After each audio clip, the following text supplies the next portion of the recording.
Shalom, selamat hari Minggu untuk saudara-saudara sekalian. Puji Tuhan kita masih diberikan kesempatan untuk beribadah bersama-sama dan juga kita diberikan kesempatan untuk merenungkan kebenaran firman Tuhan. Kita akan merenungkan kebenaran firman Tuhan yang terambil dari Yohanes pasal yang ke-15 ayat yang ke-13. Sebelum kita membaca dan merenungkan kebenaran firman Tuhan, mari saya ajak kita untuk sama-sama masuk di dalam doa. Kita berdoa. Bapa di sorga, kami bersyukur untuk pagi hari ini Tuhan boleh memimpin kami dan menyertai kami dan menolong kami untuk kami boleh menikmati hadirat Tuhan. Dan terima kasih untuk penyertaan dan bimbingan Tuhan dalam kehidupan kami sepanjang satu minggu ini. Tuhan boleh menolong kami dan menjaga serta memelihara kehidupan kami, sehingga kami boleh dimampukan untuk melewati berbagai persoalan yang kami hadapi dalam kehidupan kami. Untuk itu ya Bapa, pimpin kami senantiasa, dan kami menyerahkan jam pemberitaan firman-Mu ke dalam tangan Tuhan. Biarlah Tuhan yang menyertai kami, dan biarlah Roh-Mu yang kudus yang menolong, memampukan kami untuk tetap fokus dan mendengarkan akan kebenaran firman-Mu. Tuhan tolong kami, berikan kami telinga seperti telinga seorang murid yang siap untuk dididik oleh kebenaran firman Tuhan. Ini doa kami di dalam nama Tuhan kami Yesus Kristus. Kami berdoa dan mengucap syukur kepada Bapa dalam kerajaan sorga. Amin. Baik Bapak Ibu dan saudara-saudara yang terkasih, kita akan membuka Alkitab kita dari Yohanes pasal yang ke-15 ayat yang ke-13. Yohanes pasal yang ke-15 ayat yang ke-13. Kalau sudah mendapatkannya, mari kita baca secara bersama-sama. Yohanes pasal yang ke-15 ayat yang ke-13. Dikatakan demikian firman Tuhan. Tidak ada kasih yang lebih besar daripada kasih seorang yang memberikan nyawanya untuk sahabat-sahabatnya. Bapak Ibu dan saudara-saudara, bacaan yang cukup singkat ini kita akan merenungkan di bawah satu tema yang sudah dipersiapkan, yaitu pengorbanan yang tidak terbatas. Bapak Ibu dan saudara-saudara, dalam kehidupan kita berbicara tentang pengorbanan itu menjadi sebuah kewajiban yang dilakukan dengan sebuah tujuan untuk mendapatkan sesuatu. Kita semua pernah melakukan pengorbanan demi pengorbanan. Semakin berharga sesuatu, maka itu semakin dituntut pula pengorbanan yang besar untuk kita siapkan supaya kita bisa mendapatkan apa yang kita inginkan. Bagi manusia saat ini dan bagi kita yang melihat segala sesuatu, mungkin itu ada nilainya atau sangat berharga dalam kehidupan kita. Seperti kalau saya mau bandingkan, seperti kalau kita melihat mungkin sesuatu yang berharga dalam kehidupan kita itu mungkin kekasih kita untuk yang muda-muda, mungkin juga suami atau istri kita, mungkin juga anak-anak kita, mungkin status sosial kita, harga diri kita, kehormatan, kekuatan, ketampanan, kecantikan, maupun waktu, uang, karir, dan mungkin timbangan. Bapak Ibu dan saudara-saudara yang terkasih, semua yang berharga ini menggerakkan kita semua untuk terus berkorban dalam mendapatkan dan mempertahankan semua yang paling berarti dalam kehidupan kita. Untuk itu Bapak Ibu dan saudara-saudara, pengorbanan yang dituntut pun untuk semua hal yang telah saya sebutkan tadi itu cukup bervariasi dalam levelnya. Dalam tingkat dan tarafnya itu mungkin sangat bervariasi. Ada pengorbanan yang sederhana hanya untuk mendapatkan hasil yang sebesar-besarnya. Ada pula pengorbanan yang besar untuk menyederhanakan proses yang harus dilewati. Bapak Ibu dan saudara-saudara yang terkasih, bahkan tak jarang dalam pengorbanan kita bisa mencucurkan 3 jenis air. Air yang pertama adalah air keringat, yang kedua adalah air mata, dan ketiga adalah darah. Mungkin kita dalam pengorbanan demi pengorbanan yang kita lakukan, kita mencucurkan setiap tenaga, kita menguras setiap kekuatan serta emosi kita hanya untuk memperoleh sesuatu yang berarti itu. Sehingga Bapak Ibu dan saudara-saudara ini menjelaskan bahwa semakin besar dan semakin berharganya sesuatu itu, maka semakin besar pula pengorbanan yang harus dilakukan oleh kita sekalian. Sehingga satu pernyataan yang begitu agung ini yang kita belajar dan kita boleh baca tadi, yang terambil dari Yohanes pasal yang ke-15 ayat yang ke-13 tadi.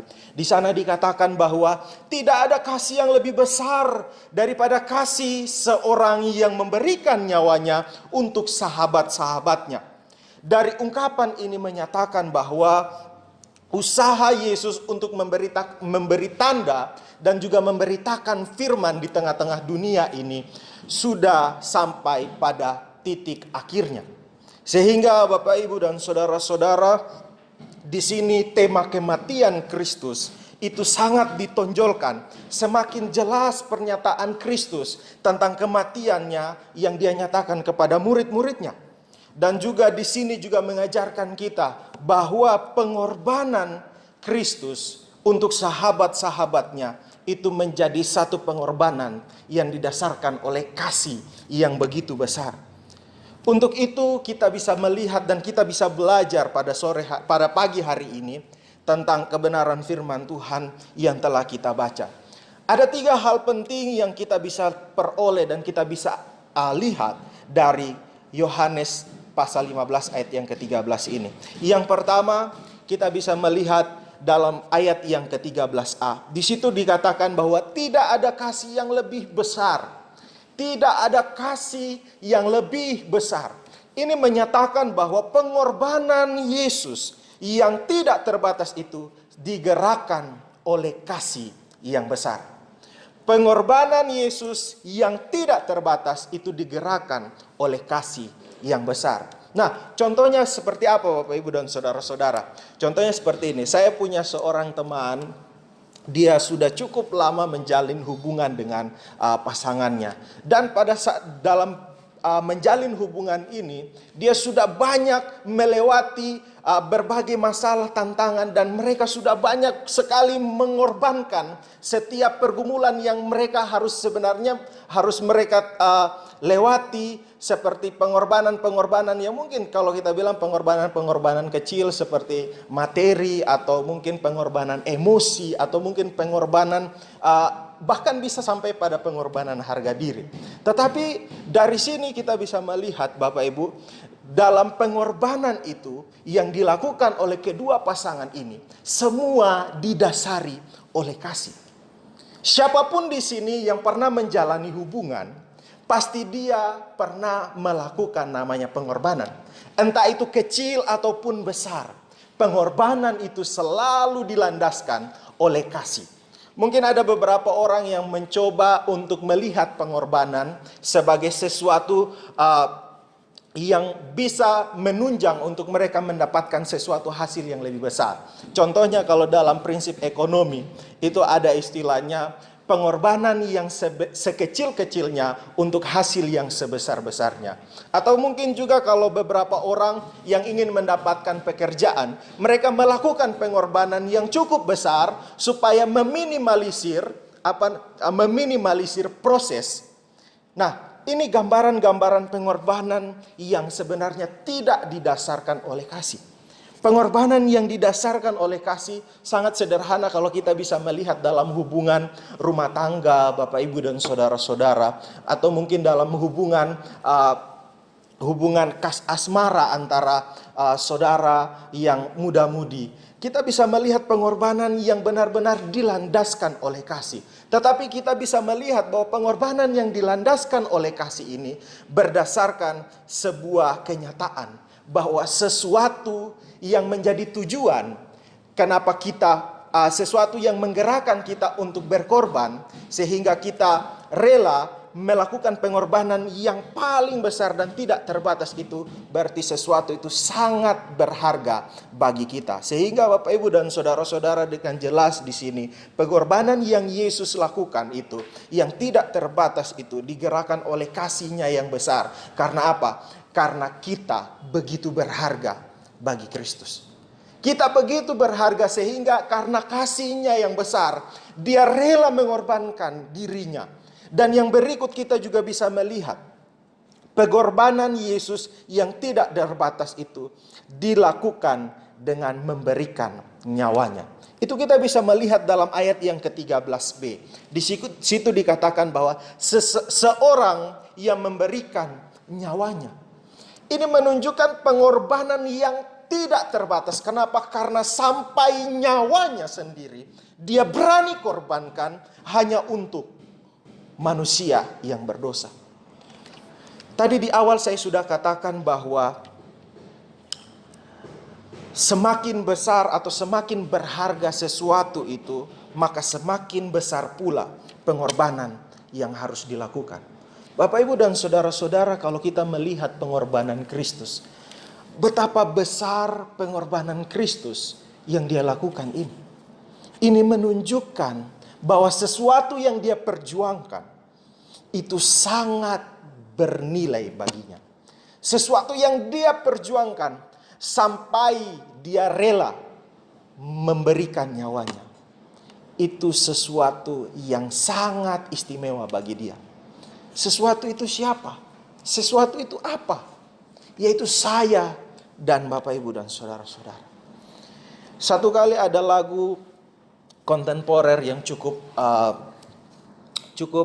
bagus, lagu ini, cuman memang judulnya agak sedikit kurang nyaman untuk didengar, tapi mengandung makna yang cukup dalam tentang pengorbanan dan kasih Kristus. Di situ lagu ini berjudul Reckless Love. Nah, itu bagian lirik ref lagunya itu dikatakan bahwa Oh, he Jesus me down, fight still I'm found, life the 99. Itu dikatakan di situ kasih Kristus yang begitu luar biasa. Bahkan Kristus rela untuk bertempur, bergumul hanya untuk kita supaya kita ditemukan saja.